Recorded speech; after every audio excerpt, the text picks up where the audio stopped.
शून्य सीट देकर दिल्ली की जनता ने कांग्रेस को सबक सिखाया है।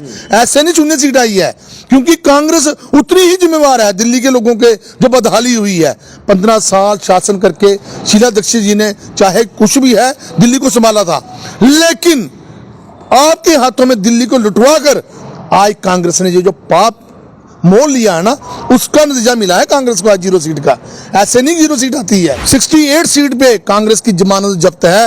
ये हाल है कांग्रेस का, और ये कांग्रेस का हाल इंडी गठबंधन के कौन से भागीदार ने कांग्रेस को ये हाल नहीं किया है। हर एक ने उसको किनारा किया है। और आज कांग्रेस का जो भ्रष्टाचारियों के साथ मेल, देश विरोधियों के साथ मेल, और मैं समझता हूं विशेषकर जिस तरह से केजरीवाल ने दिल्ली की जनता को बेवकूफ बनाया, ये दिल्ली की जनता ने कांग्रेस को भी कसूरवार माना है। कांग्रेस की सोच क्या है? गरीबों को शोषण करना, 1 रुपया भेजना और 15 पैसे पहुंचना। प्रधानमंत्री मोदी जी ने ये बात भी दिल्ली में दोहराई। ऐसे अगर नेता होंगे तो देश में गरीबों का भला कैसे होगा? तो आज दिल्ली विधानसभा चुनावों के नतीजों में बीजेपी को बम्पर जीत मिली है। आम आदमी पार्टी दूसरे नंबर पर रही। दिल्ली की जनता ने आम आदमी पार्टी को भी जवाब दिया। लेकिन बात करें कांग्रेस पार्टी को लेकर, तो कांग्रेस पार्टी का सुपड़ा साफ हो गया। दिल्ली में 0 नंबर, खाता भी नहीं खुला कांग्रेस पार्टी का। तो इसी के ऊपर आज हम रिएक्शन लेंगे कि कांग्रेस पार्टी की जो इस समय दशा है और कांग्रेस पार्टी किस दिशा में जा रही है। रिएक्शन लेंगे। हमारे साथ भारतीय जनता पार्टी के वरिष्ठ नेता जंगवीर सिंह जी मौजूद हैं। इनसे एक रिएक्शन लेंगे कि क्या कुछ कहेंगे कांग्रेस को लेकर, जो हालात इस समय कांग्रेस पार्टी के बने हुए हैं। सर, आपका बहुत बहुत स्वागत है। दिल्ली विधानसभा चुनावों के नतीजे आपके पक्ष में गए हैं। 27 सालों के बाद आपको ये दिन दोबारा से देखने को मिला कि सत्ता में कमबैक कर रही है बीजेपी। आम आदमी पार्टी की भी हालात आपने देख लिए। कांग्रेस को किस तरह से आप देख रहे हैं कि जो खाता भी नहीं खोल पाई, सुपड़ा पूरी तरह से कांग्रेस पार्टी का दिल्ली में साफ हो गया। क्या कुछ कहेंगे इसको लेकर? पहले तो मैं बधाई देना चाहूंगा जो भारतीय जनता पार्टी की एक प्रचंड जीत जो माननीय प्रधानमंत्री नरेंद्र भाई मोदी जी की अगुवाई में मिली है, उसकी मैं सब लोगों को बधाई दूंगा। रही बात कांग्रेस की, जो प्रश्न आपने किया है, कांग्रेस का जो भ्रष्टाचार के साथ जो मेल था, आज उसी का नतीजा है। और मैं आपको एक जानकारी दूं, 68 सीट पे कांग्रेस की जमानत जब्त है। ये हाल है कांग्रेस का, और ये कांग्रेस का हाल इंडी गठबंधन के कौन से भागीदार ने कांग्रेस को ये हाल नहीं किया है। हर एक ने उसको किनारा किया है। और आज कांग्रेस का जो भ्रष्टाचारियों के साथ मेल, देश विरोधियों के साथ मेल, और मैं समझता हूं विशेषकर जिस तरह से केजरीवाल ने दिल्ली की जनता को बेवकूफ बनाया, ये दिल्ली की जनता ने कांग्रेस को भी कसूरवार माना है।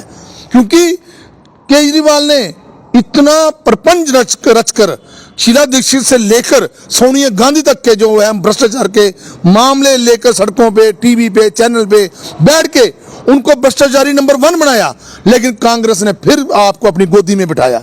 इसका नतीजा जो है वो आज 0 सीट देकर दिल्ली की जनता ने कांग्रेस को सबक सिखाया है। ऐसे नहीं 0 सीट आई है, क्योंकि कांग्रेस उतनी ही जिम्मेवार है दिल्ली के लोगों के जो बदहाली हुई है। 15 साल शासन करके शीला दीक्षित जी ने चाहे कुछ भी है दिल्ली को संभाला था, लेकिन आपके हाथों में दिल्ली को लुटवा कर आज कांग्रेस ने जो पाप मोल लिया है ना, उसका नतीजा मिला है कांग्रेस को आज 0 सीट का। ऐसे नहीं 0 सीट आती है। लेकिन मैं जानना चाहूंगा कि इंडिया गठबंधन की अगर बात करें तो वो तो धाराशायी होगा, वो दिख रहा है साफ तौर पर।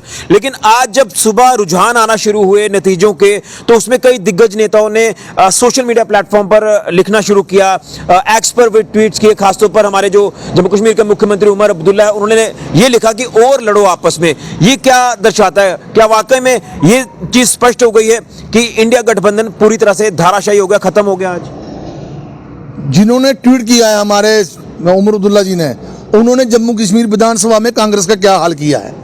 मैं समझता हूं कि 2 दर्जे की पार्टी बना के रख दिया है। हरियाणा में कांग्रेस ने आपका क्या हाल किया था, और आपने इस दिल्ली वाले चुनाव में क्या हाल किया है। हमें ये सब बातें देखनी पड़ेगी। और उधर अखिलेश यादव ने यूपी में इनको 1 सीट भी शेयरिंग में नहीं की। ये सब बातें जो हैं वो राहुल गांधी जी जो अगुवाई कर रहे हैं इस वक्त कांग्रेस की, मैं समझता हूँ ये उनकी जिम्मेवारी बनती है। देश विरोधी बयान देना, देश के हित में बयान नहीं देना, जनता के भी हित में बयान नहीं देना, और कांग्रेस जैसी पार्टी को डिफेंड करना, इसको आप जैसी पार्टी को कांग्रेस डिफेंड करती है। मैं समझता हूँ कि दिल्ली की जनता, राजधानी की जनता बहुत, मैं समझता हूँ बहुत दूरदर्शी है। उन्होंने जिम्मेवार माना है आपसे ज्यादा किसको? कांग्रेस को। बिल्कुल, या नहीं, मैं गलत बात तो नहीं कह रहा। आपसे ज्यादा जिम्मेवार उन्होंने कांग्रेस को माना है। आप फिर भी कोई 17-18 सीट ले गई है। लेकिन कहीं ना कहीं लेकिन कांग्रेस ने कितनी सीट ली है? लोगों का ये भी कहना है कि जब भी राहुल गांधी ने कोई ऐसी बयानबाजी की है उसका फायदा बीजेपी को हुआ है। चुनावों की अगर खास तौर पर बात करें तो दिल्ली विधानसभा चुनावों में भी नतीजे आपके सामने हैं। देखिए, दो बड़ी विपक्ष पार्टियां हैं। अगर एक नेता दूसरे नेता के साथ अगर प्रतिस्पर्धा करता है तो अगर वो गलत बयानी करेगा तो दूसरा नेता अगर भारतवर्ष के लिए, जनता के लिए, देश के लिए अच्छा काम करेगा तो वो और उच्च स्तर पर जाएगा। जैसा कि आपके सामने है, आज पूरे विश्व में मोदी जी, माननीय प्रधानमंत्री जी इकलौते विश्व के नेता हैं जो विश्व के नेता उनकी तरफ आशा की नजर से देखते हैं। लेकिन जो बीजेपी लगातार कहते हैं कि हम कांग्रेस मुक्त भारत बनाएंगे, तो मुझे लग रहा है कि वो कहीं ना कहीं वो रथ आपका बीजेपी का आगे बढ़ता दिखाई दे रहा है, ऐसा लग रहा है। कांग्रेस मुक्त भारत का मतलब पार्टी को नहीं मुक्त करना है, लेकिन जो कांग्रेस की सोच है, कांग्रेस की सोच क्या है? गरीबों को शोषण करना, 1 रुपया भेजना और 15 पैसे पहुंचना। प्रधानमंत्री मोदी जी ने ये बात भी दिल्ली में दोहराई। ऐसे अगर नेता होंगे तो देश में गरीबों का भला कैसे होगा? अगर कांग्रेस देश से बाहर जाकर बात करेगी तो दिल्ली की जनता बड़ी दूरदर्शी है, राजधानी की जनता है। चुनावों में आरोप प्रत्यारोप लगते रहे हैं कि एक तरफ लोग कहते हैं कि आम आदमी पार्टी बीजेपी की बी टीम है, एक तरफ से कहते हैं कि कांग्रेस पार्टी बीजेपी की बी टीम है। तो आखिर ये क्या दिखा आपने पूरे इस चुनावों की अगर बात करें? यही तो इंडी गठबंधन है। मैं इसी को तो इंडी गठबंधन कहता हूं। बंगाल में ममता और राहुल लड़ रहे हैं, कम्युनिस्ट पार्टी उधर केरला में लड़ रही है कांग्रेस से, उधर वो दोनों इकट्ठे हैं। इंडी गठबंधन यही था कि भाजपा की बी टीम बनाने के चक्कर में ही इन्होंने आज इनकी ये दशा हो गई है। क्या फ्यूचर दिख रहा है कांग्रेस पार्टी का? कांग्रेस पार्टी का फ्यूचर जो है वो देश से मैं समझता हूं कि बिल्कुल शून्य के कगार पे है। जहां 1-2 स्टेटों में है, उन स्टेटों की देखो कितनी बुरी हालत है। चाहे हिमाचल लगा लो, चाहे तेलंगाना लगा लो, चाहे आप किसी और स्टेट में देख लो, इनका बस चले तो मैं समझता हूं जो गरीबों का खून चूस लें। इन्होंने पूरी उम्र 70 साल इन्होंने यही नारा दिया गरीबी हटाएंगे, लेकिन गरीबों के बारे में कभी सोचा नहीं। और मैं समझता हूं इसी दिल्ली चुनाव में सही विश्लेषण हुआ है कि दिल्ली की जनता का जो बदहाली हुई है वो आपसे ज्यादा कांग्रेस जिम्मेवार है। चलिए, तो यहां पर दिल्ली विधानसभा चुनावों में बदहाली कांग्रेस की ज्यादा हुई है।